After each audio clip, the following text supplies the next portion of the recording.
There is no dividing line between Main Street and Wall Street. You probably heard the president speaking in New York yesterday, stumping for more regulation of Wall Street.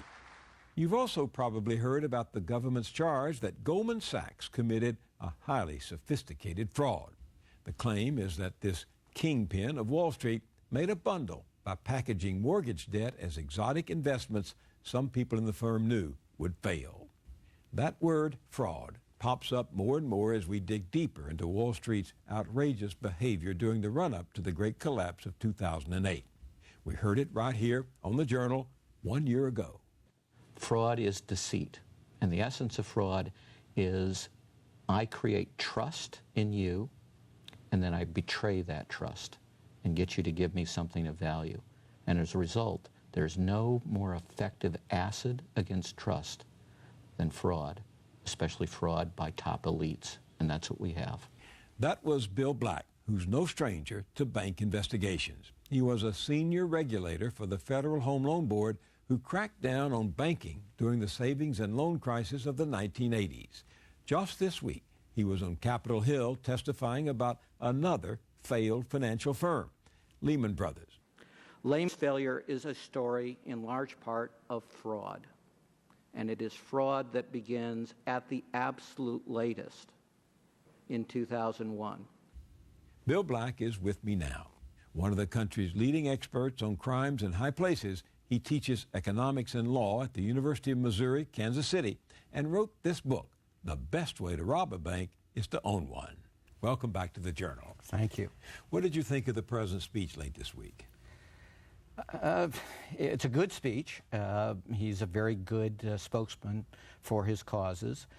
I don't think substantively that the measures are going to prevent a future crisis, and I was disappointed that he wasn't willing to be blunt. He used a number of euphemisms, but he was unwilling to use the F word.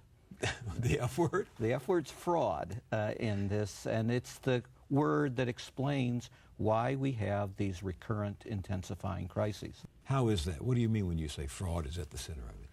Well, first, when you deregulate or never regulate, mortgage bankers were never regulated, you effectively have decriminalized that industry because only the regulators can serve as the Sherpas that the FBI and the prosecutors need to be able to understand and prosecute these kind of complex frauds. They can do one or two or maybe three on their own, but when an entire industry is beset by wide-scale fraud, you have to have the regulators. And the regulators were the problem. They became a self-fulfilling prophecy of failure because President Bush appointed people who hated regulation. I call them the anti-regulators, and that's what they were. This hearing where you testified this week, looking into the bankruptcy of Lehman Brothers, had something on this. And tragically, when we saw firms manage themselves to the edge of failure, the government had exceptionally limited authority to step in and to protect the economy from those failures. In September 2008, no government agency had sufficient authority to compel Lehman to operate in a safe and sound manner and in a way that did not pose dangers to the broader financial system. What is clear is that the regulators were not fully engaged and did not direct Lehman to alter the conduct, which we now know in retrospect led to Lehman's ruin. The regulators were not fully engaged. I mean, this is an old story. We all know about regulatory capture, where the regulated take control of the regulators. Yeah, but this one is far worse. That's not very candid testimony on anybody's part there. The Fed had unique authority, and it had it since 1994, to regulate every single mortgage lender in America. And you might think the Fed would use that authority. And you might especially think that if you knew that Gramlich, one of the Fed members, went personally to Alan Greenspan and said, there's a housing bubble and there's a terrible crisis in non-prime. We need to send the examiners in. We need to use our regulatory authority. And Greenspan refused. Lehman was brought down primarily by selling liar's loans. It was the biggest seller of liar's loans in the world. And when we look at these liar's loans, we find 90% fraud. 90%. And we find that most of the frauds are not induced by the borrower, but they're overwhelmingly done by the loan brokers. And liar's loans are? A liar's loan is we don't get any verified information from you about your income, your employment, your job history, or your assets. You give me a loan, no questions asked? No real questions asked, certainly no answers checked.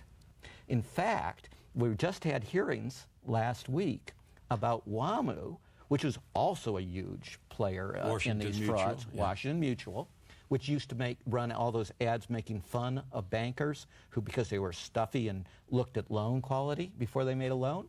Well, WAMU didn't do any of that stuff. And of course, WAMU had just massive failures. And who got in trouble at WAMU? Who got in trouble at Lehman? You got in trouble if you told the truth. They fired the people who found the problems. They promoted the people that caused the problem, and they gave them massive bonuses. I watched a testimony where you were present the other day in the Lehman hearings, and there was a very moving moment with a former vice president of Lehman Brothers who had gone and tried to blow the whistle, who tried to get people to pay attention to what was going on. Take a look. I hand-delivered my letter to the 4 addressees. And I'll give a quick timeline of what happened. May 16th was a Friday. On the Monday, I sat down with the chief risk officer and discussed the letter. On the Wednesday, I sat down with general counsel and the head of internal audit, discussed the letter. On the Thursday, I was on a conference call to Brazil. Somebody came into my office, pulled me out, and fired me on the spot without any notification. I stayed.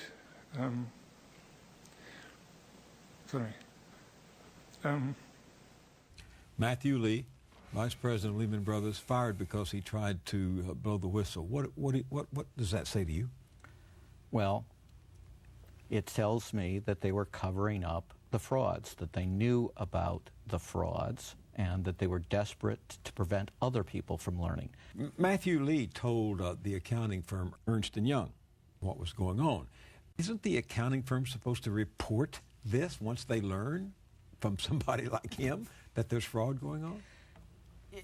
Yes, they're supposed to be the most important gatekeeper. They're supposed to be independent. They're supposed to be ultra-professional, but they have an enormous problem, and it's compensation. And that is the way you rise to power within one of these big 4 accounting firms is by being a rainmaker, bringing in the big clients. And so every single one of these major frauds we call control frauds in the financial sphere has been, their weapon of choice has been accounting, and every single one for many years was able to get what we call clean opinions from one of the most prestigious audit firms in the world while they were massively fraudulent and deeply insolvent. I read an essay last night where you described what you call a criminogenic environment. What is a